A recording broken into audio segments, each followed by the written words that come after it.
O planeta Terra está morrendo e precisamos falar sobre isso. Salve galera, me chamo Arthur Brasil, sou engenheiro florestal e hoje vamos falar sobre o relatório de riscos globais que saiu agora para 2025 e vamos abordar aqui principalmente em questão dos pontos ambientais, tá? Os riscos que a gente pode passar daqui para frente e como isso pode nos impactar, beleza?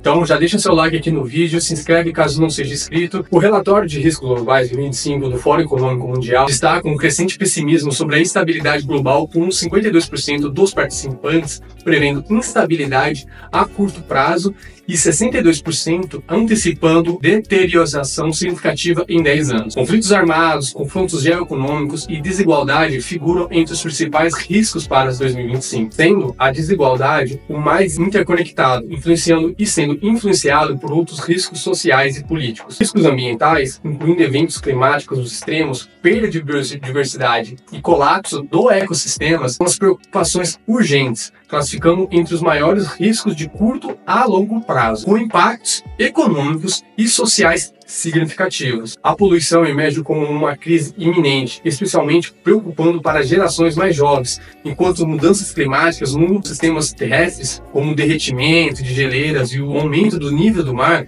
acarretam desafios globais de governança e segurança. Há uma divergência geracional e setorial na percepção de riscos ambientais, com os jovens demonstrando maior preocupação com a poluição e as mudanças climáticas, em contraste com a priorização de outros riscos pelo setor privado. O relatório enfatiza a necessidade de ações imediatas e colaborativas, incluindo políticas climáticas ambiciosas, proteção de ecossistemas e investimento em tecnologias limpas para mitigar os impactos ambientais e garantir assim um futuro sustentável, reconhecendo a interconexão entre os riscos ambientais e outros desafios globais. Então, galera, o que a gente tem aqui é o seguinte: a gente tem uma análise do que pode vir a acontecer e o que isso vai nos trazer de consequências. A gente sabe que as mudanças climáticas estão ocorrendo devido ao aquecimento do planeta. Quanto mais a gente libera carbono na atmosfera, o planeta vai esquentando, virando uma estufa. E essa estufa, ela faz com que algumas mudanças ocorram, principalmente nas geleiras,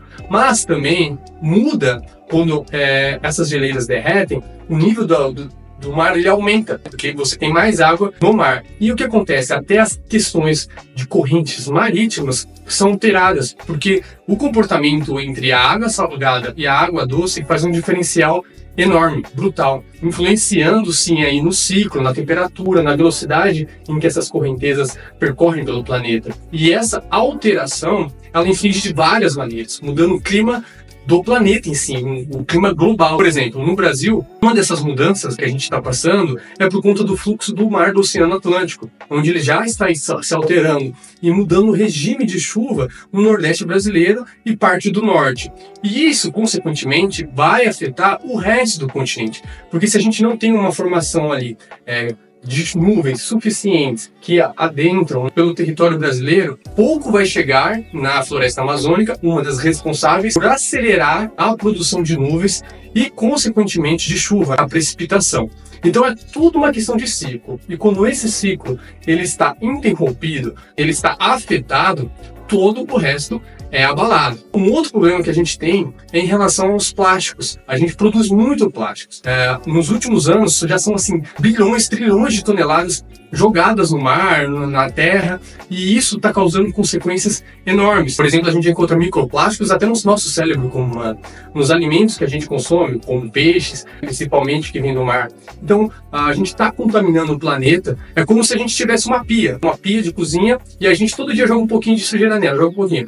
Na hora que a gente vê, ela está entupida, porque a gente soltou muita coisa ali, de pouquinho em pouquinho ela lotou. E aí, quando acontece isso, simplesmente transborda. E o mar não é diferente disso. A gente está jogando muito lixo, mas de vez ele transbordar, por outros motivos ele transborda, por exemplo, pela subida da quantidade de água do oceano, que vem avançando cada vez mais, mas a gente acaba tirando nossos alimentos de lá. Então a transbordação a gente mesmo faz, né? Quando a gente vai buscar um alimento do mar, como um camarão, um marisco, aí, um peixe e até outros alimentos, as próprias algas. Então isso tudo vai causando um impacto. Falar em algas, a gente também tem o branqueamento das corais, também é uma razão aí relacionada ao aquecimento do planeta. onde eles são bem afetados nessa questão da temperatura do mar, tá? E também temos as cianobactérias, que são impactadas também pela essa mudança de calor e aquecimento. Elas são responsáveis por produzir a maior quantidade de oxigênio que a gente tem hoje no planeta. Elas são muito mais responsáveis por essa parte do que uma simples floresta, tá? Simples floresta por quê? Porque a floresta ela é um complexo de biodiversidade. Então, assim, mesmo que uma floresta ela captura carbono e libera na mesma quantidade, outras coisas ela ajuda a preservar, como a proteção dos solos, dos rios, da fauna, que ajuda muitas vezes na questão da agricultura. Por exemplo, a gente tem um exemplo mais claro, as abelhas. Isso tudo influencia. Mas a floresta ali, ela aí, perto das cianobactérias, ela é simples na produção de oxigênio.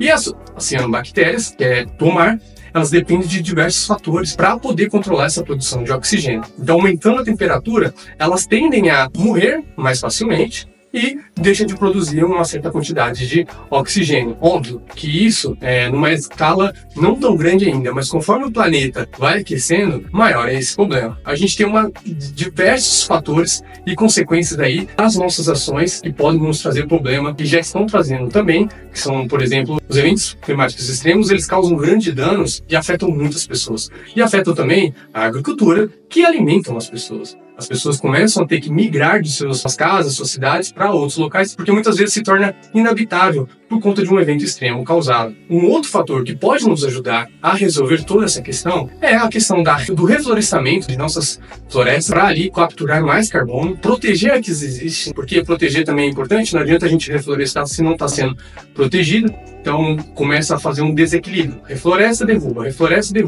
E aí a gente não consegue resolver os problemas. Terceiro, seria aí as energias renováveis que a gente necessita como a alternativa à produção de carbono pelo petróleo. Então a gente precisa sim cada vez mais utilizar energias renováveis.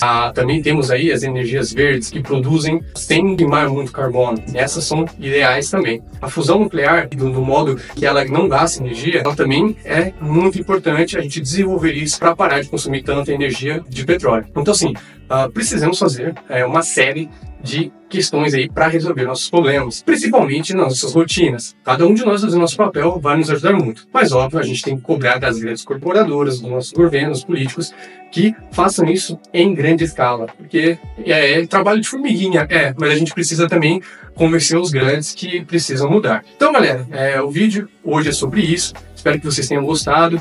Comenta aí o que vocês acham sobre essa temática do planeta indo aí pro brejo, porque simplesmente é o que está indo cada vez mais e aos poucos. Então, deixa seu like, curta, compartilha aí, se inscreve no canal. Não esqueça de ativar o sininho e até a próxima. Valeu!